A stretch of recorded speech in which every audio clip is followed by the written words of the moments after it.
मध्य प्रदेश के दतिया जिले में वोटर रोल के चल रहे स्पेशल इंटेंसिव रिवीजन यानी कि एसआईआर के लिए बीजेपी आरएसएस से जुड़े लोगों को बूथ लेवल ऑफिसर बीएलओ का असिस्टेंट बनाया गया था। कलेक्टर ने इसे गलती बताया और अधिकारियों से इस बारे में सफाई मांगी है। इस मामले पर क्या कहना है आपका? मुझे जो कहना है मैं बहुत बार कह चुका हूँ, एक बार फिर दोहरा रहा हूँ। इलेक्शन कमीशन के बड़े बड़े भ्रष्ट अधिकारी आरएसएस और बीजेपी के वर्कर्स की तरह काम कर रहे हैं। ज्ञानेश कुमार जी हों चाहे दूसरे इलेक्शन कमिश्नर्स हों, उनको हम सबको आरएसएस के वर्कर मान के ही चलना चाहिए और इस बारे में कोई भी शक और शुबे की गुंजाइश है ही नहीं।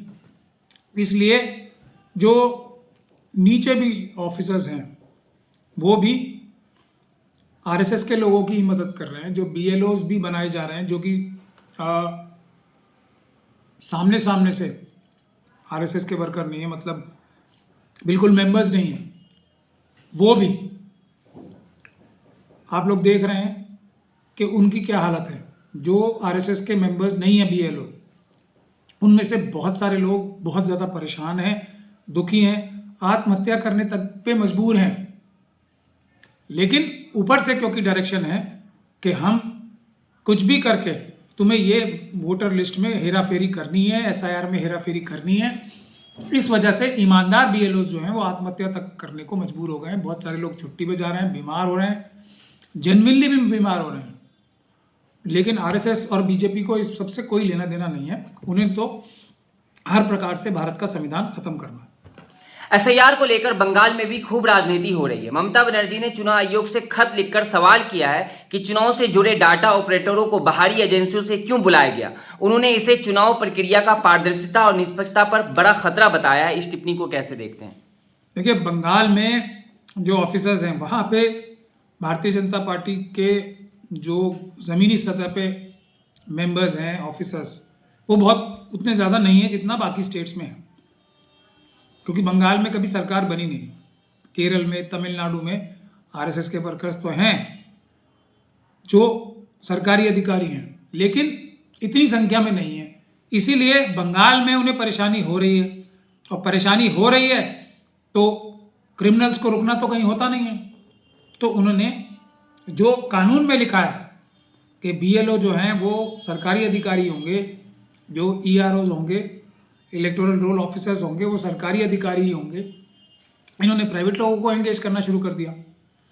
लेकिन सवाल इस बात का है, तमिलनाडु में, केरल में कांग्रेस की जो दूसरी सरकारें हैं, विपक्ष की जो दूसरी सरकारें हैं, वहाँ चुनाव आयोग के उच्चतम अधिकारियों के खिलाफ एफआईआर क्यों दर्ज नहीं करते कि ये गैर कानूनी आदेश देकर हेराफेरी करके वोटर लिस्ट में धांधली करना चाहते हैं। मुख्य बात ये है, जब तक इसकी हिम्मत नहीं कर पाएंगे। और दूसरा, ममता बनर्जी साहिबा को भी चाहिए बड़ा जन आंदोलन खड़ा करें, वरना जो क्रिमिनल्स होते हैं वो कहीं रुकते नहीं हैं। वो बेईमानी और चोरी करने से किसी हालत में भी रुकेंगे नहीं। और फिर अल्टीमेटली तो असली हेराफेरी, जैसे मैं बार बार बोल रहा हूं आपको, मशीनों से होनी है। मशीनों का जब तक इलाज हम लोग सब मिलकर नहीं ढूंढेंगे, कोई एसआईआर में गड़बड़ी होगी, लेकिन वो इतनी बड़ी गड़बड़ी नहीं हो सकती जिससे आरएसएस और बीजेपी चुनाव जीत सके। ये है बुनियादी बात। एक तरफ एसआईआर में लगे कई बीएलओ के आत्महत्या करने के आरोप लग रहे हैं, वहीं यूपी के कई जिलों में कई बीएलओ पर एफआईआर दर्ज की गई है। इस पर आपकी क्या टिप्पणी है? मैंने बताया ना, जो डरेगा नहीं, जो लालच में नहीं आएगा और जो आरएसएस का वर्कर नहीं है, ऐसे सरकारी अधिकारियों को क्या इलाज होगा वो आप देख ही रहे हैं। जो प्रेशर नहीं झेल पा रहे वो आत्महत्या कर रहे हैं, और जो प्रेशर झेल के ये कह रहे हैं कि हम तो ईमानदारी से कानून के हिसाब से काम करेंगे, उनके खिलाफ एफआईआर दर्ज हो रही है। अब यही काम अगर ममता बनर्जी साहिबा करना शुरू कर दें, केरल तमिलनाडु में शुरू हो जाए, तो देखिए क्या कोहराम मचेगा। लेकिन उत्तर प्रदेश में, क्योंकि जो ईमानदार बीएलओज हैं वो मना कर रहे होंगे कि हम नहीं करेंगे ये चोरी का काम, देश से गद्दारी का काम, आतंकवाद का काम, देशद्रोह का काम हम नहीं करेंगे।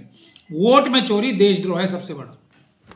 सर, सबसे ज्यादा सवाल नोएडा को लेकर उठाया जा रहा है, क्योंकि मीडिया रिपोर्ट्स के मुताबिक यहां नोएडा प्रशासन ने 3 थानों में 60 से अधिक बीएलओ और 7 पर्यवेक्षकों के खिलाफ जनप्रतिनिधित्व अधिनियम 1950 की धारा 32 के तहत एफआईआर दर्ज कराई है। यहाँ मुख्य चुनाव आयुक्त की बेटी डीएम है, इसे कैसे देखते हैं? देखना क्या है, आपके सवाल में ही आपका जवाब छुपा हुआ है। देखना तो ये है कि जो विपक्ष की पार्टीज हैं, कांग्रेस पार्टी क्या कर रही है इस बारे में, सपा क्या कर रही है, बसपा क्या कर रही है, देखना तो ये है।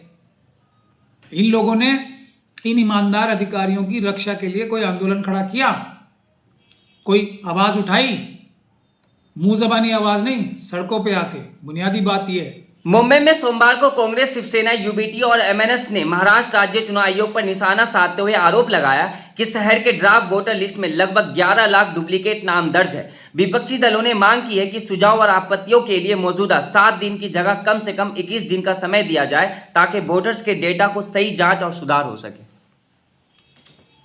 मिल जाएगा क्या? क्या बचकानी बातें करते हैं ये विपक्ष के लोग। और दूसरी बात, अभी उस मुद्दे के बारे में क्या हुआ जो इससे भी बड़ा मुद्दा है। वहां ईवीएम से चुनाव हो रहे हैं और वहां कानून में व्यवस्था ही नहीं है ईवीएम से चुनाव कराने की। कोई प्रावधान ही नहीं है, कोई डिटेल्स नहीं है कि ईवीएम का प्रयोग कैसे होगा स्थानीय निकायों में, सिवाय म्यूनिसिपल एक्ट में एक लाइन के एक्ट के अलावा। मतलब एक एक्ट में एक लाइन ऐड की गई कि ईवीएम से भी चुनाव होंगे।